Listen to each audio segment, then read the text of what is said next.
Here I have Motorola Moto G42, and today I'm going to show you how to change system language on this device. Firstly, you have to open settings, then go to the system section, then go to the languages and input, languages, add a language. Here you can see the whole list of the available system languages. So let's pick, for example, Ukrainian. And then to set Ukrainian as your system language, you just drag it on top, and Ukrainian will be set as your display language.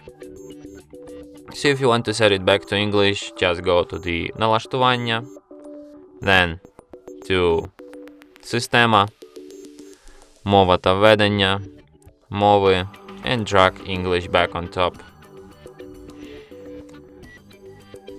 And that's it.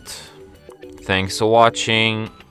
If you find this tutorial useful, don't forget to hit that like button and subscribe to our channel.